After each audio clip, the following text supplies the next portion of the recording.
IBC 24 की खबर का दमदार असर हुआ है। भ्रष्ट सदस्यों की शिकायत पर सीएम, यानी भ्रष्ट सदस्यों की शिकायत सीधे सीएम तक पहुंच गई है। मिशनरी संस्था ELCMP के सदस्यों की शिकायत हुई थी। IBC 24 ने खास शो पड़ताल में इन्हें एक्सपोज किया था। इनके चेहरे बेनकाब किए थे। चैरिटी के चोरों को एक्सपोज किया गया था IBC 24 के द्वारा। ELCMP के बिशप ट्रेजरार पर आरोप यह है कि दान में मिली जमीनों को इन्होंने बेचा है। दान में मिली बेशकीमती जमीनों को कौड़ियों के भाव इन लोगों ने बेच दिया है, यह आरोप है। बैतूल, छिंदवाड़ा, शिवनी, सागर ELCMP के सदस्यों ने नीलाम किया है। चर्च, हॉस्टल, स्कूल की जमीनों को इन्होंने नीलाम किया है। बीजेपी के छिंदवाड़ा से लोकसभा प्रत्याशी और जिला अध्यक्ष विवेक साहू का बयान आया है, मामले में लिप्त सारे जेल जाएंगे। जो भी ELCMP के सदस्यों ने बड़ी गड़बड़ी की है, जमीन और पैसों की इन्होंने हेर फेर की है। और इसीलिए जब पड़ताल खास कार्यक्रम हमने चलाया तो ये जो सफेद पोश हैं, इन्हें हमने नाम दिया चैरिटी के चोर। चैरिटी के चोरों को हमने बेनकाब करने का काम किया। अब ये चोर जो थे सफेद पोश पहनकर आपके बीच मिलते थे, बड़ी बड़ी बातें करते थे, लेकिन थे तो चोर। तो हमने कहा बिना डरे, बिना किसी के दबाव में आए इनके चेहरे को एक्सपोज किया जाए, और हमने करके दिखाया भी। माननीय मुख्यमंत्री जी के पास भी वो शिकायत दी थी, उसमें जांच हुई है, कार्रवाई होने वाली थी, आचार संहिता लग गई। निश्चित तौर पर उसमें 100% कार्रवाई होगी और जो उसके प्रबंधक और कर्ता धर्ता है उनको जेल के अंदर जाएंगे। नहीं, ऐसा कुछ भी नहीं है। हम जो जांच हुई है प्रशासन ने करी है, सरकार ने जांच करी है और उसमें निश्चित तौर पर वो जेल जाएंगे। जो उसमें घोटाला गड़बड़ हुआ है, जमीन का हुआ है, पैसों का भारी लेन देन हुआ है, तो उसमें सजा मिलनी चाहिए। और नवीन सिंह इस वक्त हमारे साथ लाइव भी जुड़े हैं, जिन्होंने इस खबर को सबसे पहले मध्य प्रदेश की जनता के सामने रखा और आपको बताया कि जो ये सफेद पोश हैं, ये असल में सफेद पोश नहीं, चैरिटी के चोर हैं। और डंके के चोट पर नवीन ने बताया।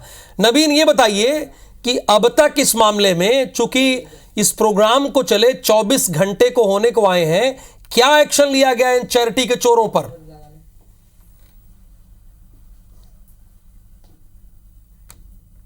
देखिए राहुल, बिल्कुल कल ही हमने चैरिटी के चोरों को एक्सपोज किया था और इस ELCMP जो मिशनरी संस्था है, इसमें एक दो नहीं, जो टॉप बॉडी है, बिशप से लेकर ट्रेजरार और जितने सचिव हैं, मैनेजर हैं, पास्टर हैं, ये सबका एक सिंडिकेट है। और सिर्फ मिशनरी संस्था के इन सदस्यों का सिंडिकेट नहीं है राहुल, ये संस्था के बाहर भी जो राजनीतिक रसूख रखते हैं वो भी सिंडिकेट में शामिल है, प्रशासन के लोग भी शामिल है।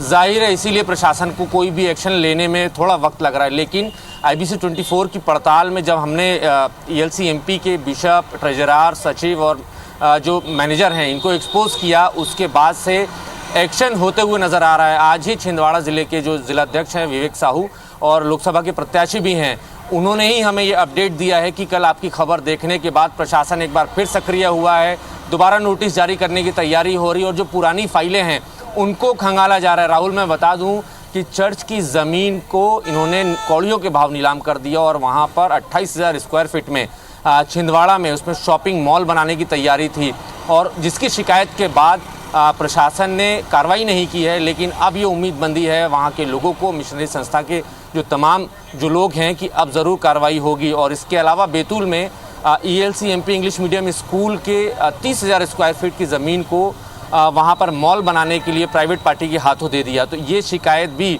इसको भी कल हमने एक्सपोज किया और पूरे सिंडिकेट दिखाए हमने कि सिंडिकेट में कौन कौन शामिल है। राहुल, आप हैरान हो जाएंगे, दर्शक भी हमारे हैरान हो जाएंगे कि इस पूरे सिंडिकेट में शहर के सबसे बड़े व्यापारी, शहर के धन्ना सेठ, कांग्रेस के नेता, प्रशासन के लोग, मिशनरी संस्था के बिशप, ट्रेजरार, सचिव, मैनेजर, तमाम लोग मिले हुए हैं। और कौड़ियों के भाव, ट्रस्ट की ज़मीन है राहुल, दान में मिली हुई ज़मीन है। सन 42 में जब ये संस्था बनाई गई, उसके बाद भारत सरकार ने इनको लीज पर ज़मीनें दी ताकि ये अपने हॉस्टल चला सकें, चैरिटी के काम कर सकें, स्कूल चला सकें, हॉस्पिटल चला सकें, इवन चर्च चला सकें। लेकिन इस सिंडिकेट ने चर्च से लेकर हॉस्टल, स्कूल और अस्पतालों की ज़मीनों को भी कौड़ियों के भाव नीलाम कर दिया। हालांकि अब ये उम्मीद है कि जल्द इन पर एक्शन होगा, नोटिस की तैयारी हो रही है और बहुत मुमकिन है कि इनकी गिरफ्तारी भी अगले हफ्ते 10 दिन के भीतर हो जाए। बिल्कुल, बहुत शुक्रिया इस पूरी इंफॉर्मेशन के लिए। तो नवीन ने ऐसे सफेद पोशों को बेनकाब करने का काम किया जो पिछले कई सालों से चैरिटी के नाम पर चोरी का धंधा कर रहे थे।